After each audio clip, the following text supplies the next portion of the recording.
جیسا کہ آپ کو معلوم ہے ہماری آن لائن کلاسز چل رہی ہیں، ہمارا ادارہ مفتی صاحب کی خدمات لے رہا ہے اور مختلف تفاسیر کی کلاسز ہماری چل رہی ہیں۔ اگر آپ بھی مفتی صاحب سے پڑھنے کے متمنی ہیں، قرآن سیکھنے کے شوقین ہیں اور آپ چاہتے ہیں کہ خود آپ کے اندر وہ صلاحیت بیدار ہو کہ آپ بھی حق اور باطل کا فیصلہ کر سکیں، کسی کو پڑھے بغیر خود قرآن کی تفسیر قرآن سے کس طریقے سے کی جائے، آپ کی دماغی صلاحیت اس قابل ہو جائے کہ آپ صحیح اور غلط میں فرق کر سکیں، تو آئیے ہمارا یہ کورس ضرور جوائن کیجئے۔ سوالات کی سر ایک لمبی فہرست ہے جو تیار ہوئی بھی ہے، ان میں سے آج ہم نے کہا کہ نماز سے متعلق کچھ مسائل ہیں جو ہمارے بھائیوں نے کیے ہیں، مختلف ملک سے یہ سوالات آئیں گے۔ پہلا سوال یہ ہے کہ سفر کر رہے ہوتے ہیں جہاز میں، ٹرین میں، تو اگر نماز کا وقت ہمیں پتہ چل جائے کہ جناب ٹائم ہو گیا ہے تو ہم چلتی ہوئی سواری پر کس طریقے سے نماز پڑھیں؟ کیونکہ نارملی کہا جاتا ہے کہ اگر گاڑی رکی ہوئی ہے تو آپ نماز پڑھ سکتے ہیں، چل رہی ہے، قرار نہیں ہے اگر اس کے اندر، تو آپ نماز نہیں پڑھ سکتے۔ اسی طریقے سے اگر آپ جہاز پر سفر کر رہے ہیں تو جہاز چونکہ ٹریولنگ کرتے ہوئے جا رہا ہے، لہذا اب اس کے اندر آپ نماز نہیں پڑھ سکتے، اگر کہیں رکا ہوا ہوگا تو آپ اس کے اندر نماز پڑھ سکتے ہیں، تو ان کا جواب دیجیے۔ دیکھیں اللہ رب العزت نے قرآن پاک میں واضح فرمایا فَإِنْ خِفْتُمْ فَرِجَالًا أَوْ رُكْبَانًا، ٹھیک ہے، اگر تمہیں خوف ہو تو تم پیدل چلتے چلتے بھی نماز ادا کر لیا کرو، اور رکبانہ یا سواری کے اوپر بھی نماز ادا کر لیا کرو۔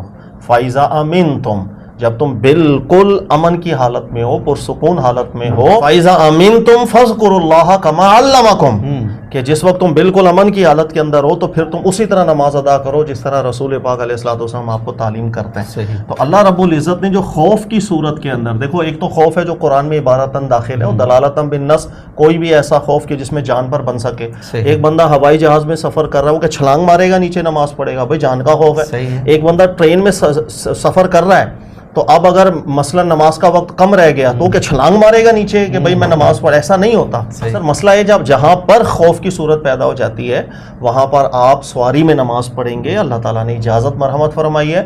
ہاں جس وقت آپ بالکل پرامن صورتحال کے اندر ہو تو جس طریقے سے اللہ کے نبی نے تعلیم فرمائی ہے پھر ویسے نماز پڑھی جائے گی۔ ہوائی جہاز کے اندر آپ نماز بالکل پڑھ سکتے ہیں اور ٹرین میں بھی پڑھ سکتے ہیں بالکل، بلکہ ہمارے یہاں جو کچھ پابندیاں لگا دی جاتی ہیں نا، اس وجہ سے میں اکثر لوگوں کو کہتا ہوں دیکھیے گا ٹرین کے اندر اگر 1000 مسافر ہے تو 500 مرد ہوتے ہیں، 500 خواتین بھی ہوتی ہیں۔ اب کہیں اسٹیشن کا آپ انتظار کر رہے ہوتے ہیں، جیسے اسٹیشن پہ گاڑی رکتی ہے تو مرد بھاگتے ہوئے نیچے اتریں گے، جلدی جلدی نماز پڑھیں گے۔ اچھا اگر ٹرین چل بھی جائے تو یہ بھاگ بھاگ کے اوپر دوبارہ چڑھ جاتے ہیں، ٹھیک ہے۔ تو سوال یہ کہ عورتیں نے، خواتین نے کیا کرنا ہے؟ انہوں نے نماز نہیں پڑھنی، تو کیا خواتین بھی ایسے ہی کریں کہ وہ نیچے آ کے اسٹیشن کے اوپر نماز ادا کر رہی ہوں اور جس وقت ٹرین چل جائے تو بھاگتی بھاگتی خواتین بھی چڑھیں اوپر گریں؟ یہ چاہ رہے ہیں ہم، تو سر خواتین کا ہم کیوں نہیں سوچ رہے ہوتے؟ تو سر سب کے لیے دین بڑا آسان ہے۔ اللہ تعالیٰ نے بیان کیا فَإِذَا خِفْتُمْ، جس وقت خوف ہو۔ ہاں خوف قرآن پاک میں عبارتاً بالنص ایک خاص کانٹیکسٹ ہے، اس کا دلالت دیکھی جائے گی، جہاں پر بھی وہ خوف متحقق ہوتا ہے وہاں پر مرد کے لیے، خواتین کے لیے، سب کے لیے اجازت ملتی ہے، سواری میں نماز پڑھ سکتے ہیں۔ اور اس سے بھی آگے فَاتَّقُوا اللَّهَ مَا اسْتَطَعْتُمْ، اپنی استطاعت میں اللہ کا تقوی رکھا جاتا ہے۔ اگر ٹرین کے اندر پاسبلٹی نہ ہو کسی خاتون کو یا رش اتنا زیادہ ہو کہ وہ پراپر رکوع سجدے کر سکے، اشاروں میں نماز پڑھ لیں۔ یا کوئی بوڑھا ہے وہ پراپر ٹرین میں نماز نہیں پڑھ سکتا کہ بھائی بیٹھ کے اشاروں میں آپ نماز پڑھ لیجئے گا۔ اسی طرح آپ ہوائی جہاز کے اندر ہیں اور بالفرض ایسی صورتحال نہیں بن رہی ہے، معذور ہیں یا کوئی ایشو ہے، کیونکہ اب تو بہت سے جہازوں میں نماز کے لیے بھی انہوں نے جگہ بنائی ہوئی ہے، لیکن اگر نہیں صورت تو سر آپ اشاروں سے پڑھ لیجئے، فَاتَّقُوا اللَّهَ مَا اسْتَطَعْتُمْ۔ اللہ تعالیٰ نے بڑی نرمی بیان فرمائی۔ یہ بڑی بہترین بات آپ نے کی ہے۔ ہم خواتین کی جہت سے نہیں سوچتے کہ ان کو بھی اگر نماز پڑھنی ہے تو وہ کیا ٹرین سے نیچے اتریں گی، ان کے لیے کیا طریقہ کار ہوگا۔ صحیح فرما رہے ہیں آپ کہ اگر ان کے جہت سے دیکھا جائے تو یہی ہونا چاہیے، چلتی ہوئی ٹرین پر بھی اگر نماز پڑھنے کی مل رہی ہے موقع تو مل جانا چاہیے، لے لینا چاہیے۔ اچھا اب یہاں پر سوال یہ پیدا ہوتا ہے کہ اگر پانی دستیاب نہیں ہے تو پھر کیا تیمم کر کے نماز پڑھ لی جائے، نماز ادا کی جائے ٹرین میں؟ ٹرین میں ہاں ٹرین کے اندر دیکھیں جو جس کو سہولت ہے، جیسے مرد جو ہوتے ہیں کوئی اسٹیشن آ گیا ٹرین میں اگر پانی اویلیبل نہیں بھی ہے تو وہ بھاگ کے جا کے وضو کر سکتے ہیں۔ مسئلہ پھر خواتین کا آ جاتا ہے کہ بھائی خواتین کیسے ٹرین سے نیچے اتریں گی، وہاں رش لگا ہوا ہوگا، اچھا پھر اتنے زیادہ مرد ہوں گے ان کے سامنے وہ اپنا جسم اوپن کر لے گا سارا اور وضو کرنے کے لیے تو بہت مشکل صورتحال پیدا ہو جائے گی۔ تو خواتین کے لیے بالکل وہ تیمم کریں اور اپنی نماز کو ادا کر لیں۔ مردوں میں بھی جو بڑے ہیں، بزرگ ہیں، بوڑھے ہیں، پانی اویلیبل نہ ہو تو تیمم کر کے نماز پڑھ لیں۔ جو نوجوان ہیں جو بآسانی وہ وضو کر پائیں گے، اگر ٹرین میں پانی اویلیبل نہیں وہ اگر وضو کر سکتے ہیں اتر کے وضو کر لیں۔ صحیح، اچھا ٹھیک ہے۔ اب اس کے بعد ایک سوال یہ ہے کہ اگر انسان قادر نہیں ہے اس بات پر کہ وہ قیام کر کے نماز ادا کرے، جس طرح ایک نارمل روٹین ہوتی ہے نماز پڑھنے کی، تو اگر وہ بیٹھ کر نماز ادا کر رہا ہے تو اب نمازیوں کو دیکھتے ہیں تو مختلف طریقے سے نماز ادا کرتے ہیں بیٹھ کے، کوئی چیئر پہ بیٹھا ہوا ہے، کوئی زمین پہ بیٹھا ہوا ہے، تو بیٹھ کر نماز ادا کرنے کا درست طریقہ کیا ہے؟ دیکھیں نماز جو نفلی نمازیں ہوتی ہیں یہ تو بلا عذر بھی بیٹھ کے پڑھی جا سکتی ہیں، ٹھیک ہے. نفلی نمازوں کے اندر طویل بہت برتی جاتی تھی. نبی پاک علیہ السلام کے زمانے مبارک میں نفل نماز بہت طویل ہوتی تھی، اس کے اندر آپ 2 سپارے پڑھیں 3 پڑھیں تو وہ ظاہر ہے کھڑے کھڑے تھکاوٹ ہو جاتی ہے، تو آپ بیٹھ کے بھی پڑھ سکتے ہیں. ہاں فرض نماز کے اندر قیام کی صورت الگ ہوتی ہے. اچھا کسی کو عذر ہے ظاہر ہے وہ بھی بیٹھ کے پڑھے گا، ٹانگوں میں کوئی ایشو ہے، گھٹنے میں کوئی درد ہے، بیٹھے گا. اگر زمین پر بیٹھ کے آپ نماز پڑھ سکتے ہیں تو سب سے اس کا افضل طریقہ کار یہ ہے کہ ہمارے یہاں ہوتا ہے جس طرح ہم اتحیات میں بیٹھتے ہیں اس طرح نماز شروع کر دیتے ہیں اللہ اکبر.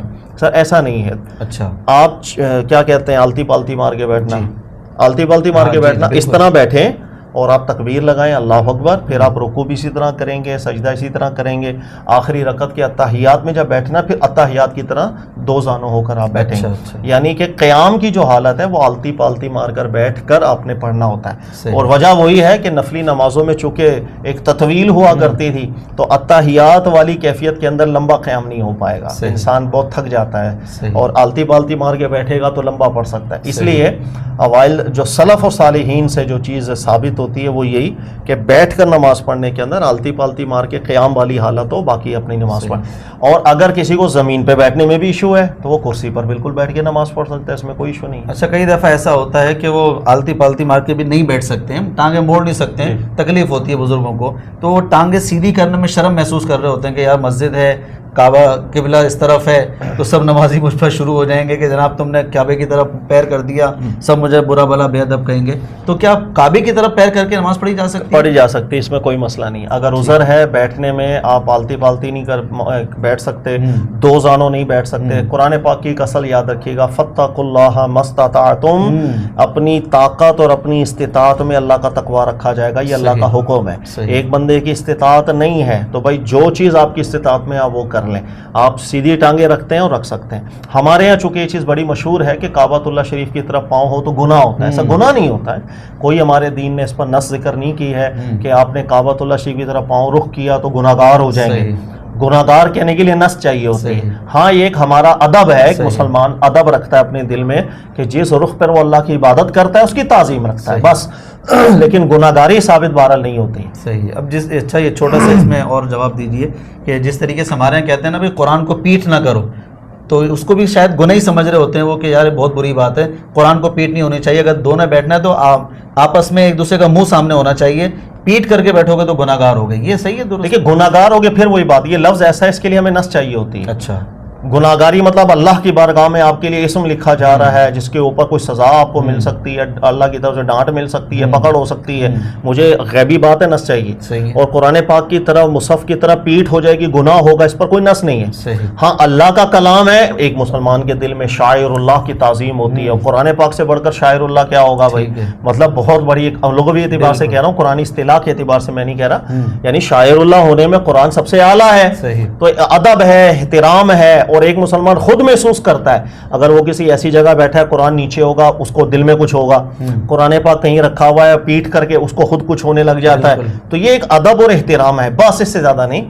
ہاں اگر کوئی شخص بے ادبی کی نیت سے جان کے کرے گا وہ گناہگار ہوگا، لیکن اگر کسی کی نیت بے ادبی کی نہیں ہے تو گناہگاری ہمیں نہیں کہنا چاہیے. ایک ہمارا عرف ہے، معاشرہ ہے، وہ اس چیز کو ادب رکھتا ہے، بس رکھے. ٹھیک ہے سر. اچھا اگلا سوال یہ ہے کہ نارمل ہمارے یہاں جب نماز کا طریقہ بیان کیا جاتا ہے تو رکوع کرنا ہے بھائی، رکوع میں 3 دفعہ 5 دفعہ یا 7 دفعہ آپ نے سبحان ربی العظیم کہنا ہے اور اس کے بعد کھڑے ہو کر آ جانا ہے. تو بچپن سے یہ سنتے ہوئے آ رہے ہیں، آج تک یہی ہوتا چلا آ رہا ہے، لیکن کیا اس سبحان ربی العظیم کے علاوہ کوئی اور دعائیں بھی رکوع میں یا سجدے میں منقول ہیں ہمارے نبی سے صلی اللہ علیہ وسلم؟ دیکھیں رکوع اور سجدہ یہ دعا کا محل ہوتی ہیں. اچھا ہمارے یہاں زیادہ تر مشہور ہے کہ سبحان ربی العظیم صرف حمد کی جاتی ہے، اللہ کی تعریف بیان کر دی، تسبیح بیان کر، ایسا نہیں ہے.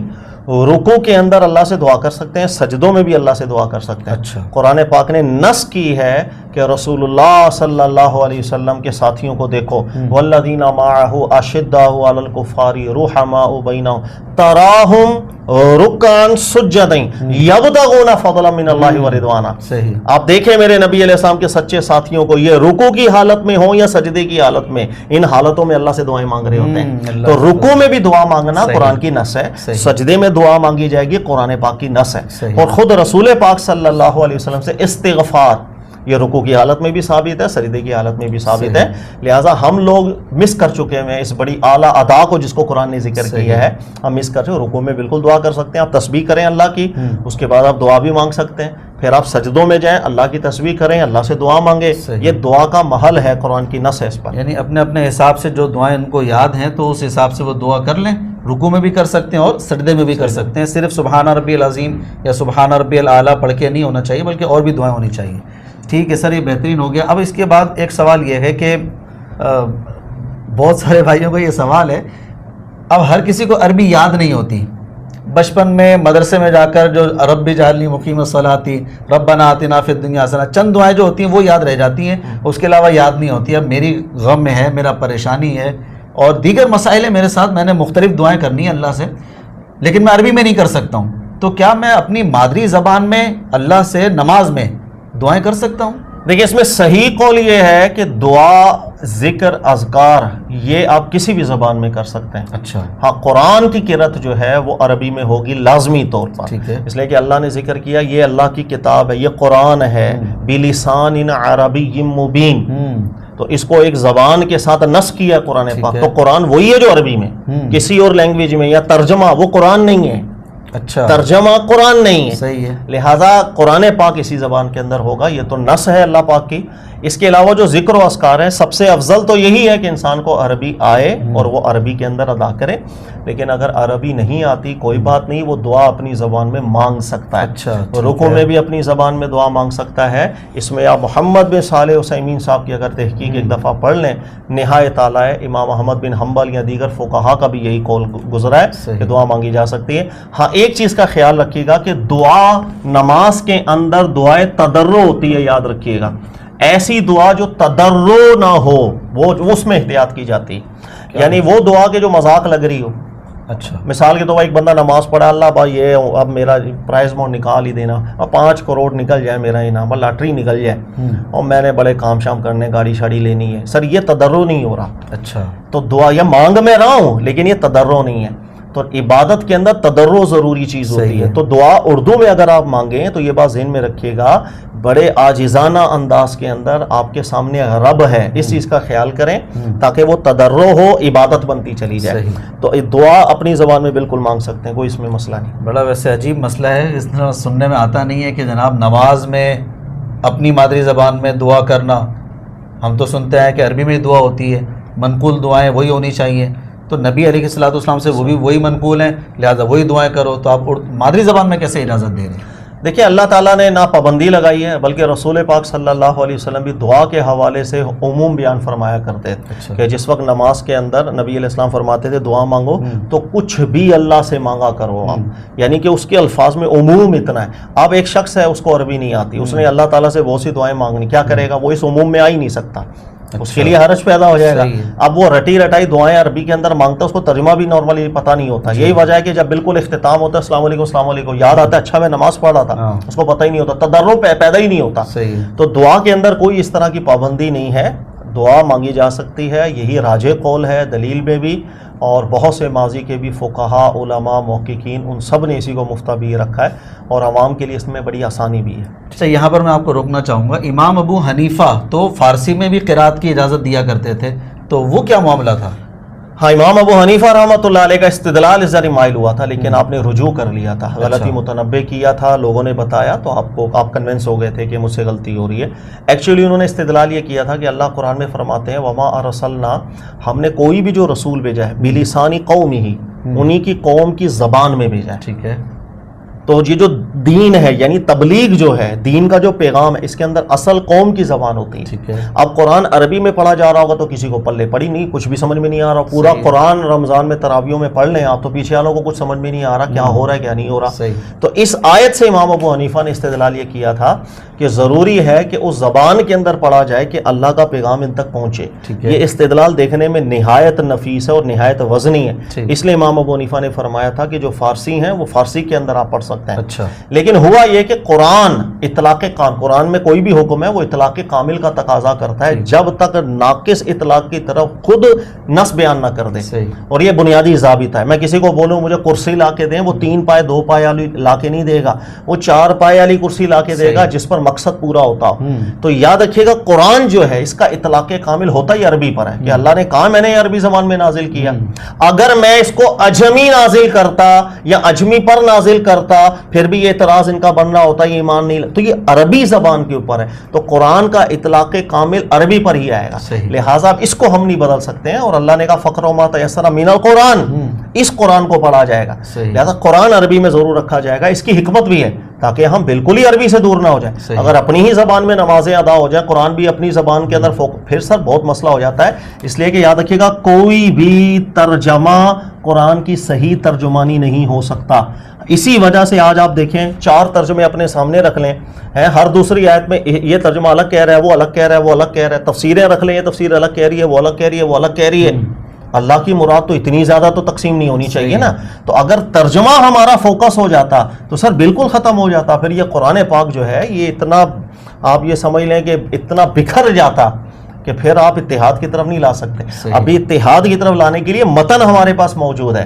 اور یہ آپ کو بار بار نماز کے اندر یاد دہانی کرواتا ہے کہ اتنی عربی سیکھو کہ اللہ کے کلام کی معرفت تمہیں ملے. اچھا، یہ بھائی ایک سوال کر رہے ہیں کہ جو نارمل نماز ہوتی ہے اس نماز کے علاوہ ایک نماز جنازہ ہوتی ہے، اس میں جو ثنا پڑھی جاتی ہے اس میں ایک فرق کیا جاتا ہے وجل ثناؤک ولا الہ غیرک. تو یہ جو لفظ ہے وجل ثناؤک، یہ کوئی دین میں ثابت ہے؟ نبی علیہ الصلوۃ والسلام سے مروی ہے؟ نہیں بالکل ایسا نہیں. تو پھر یہ فرق کیوں کیا جا رہا ہے؟ کسی نے بھی فرق نہیں کیا سر، سب اس طریقے سے ادا. یہ بعض کتابوں میں آیا لیکن علماء نے رد کیا. آپ پڑھیں فقہاء احناف کو ہی پڑھ لیں، فقہاء احناف کو ہی پڑھ لیں، انہوں نے بھی ذکر کیا کہ کئی علماء کئی حضرات نے یہ لفظ کا اضافہ کیا لیکن یہ ثابت لفظ نہیں ہے رسول پاک صلی اللہ علیہ وسلم سے.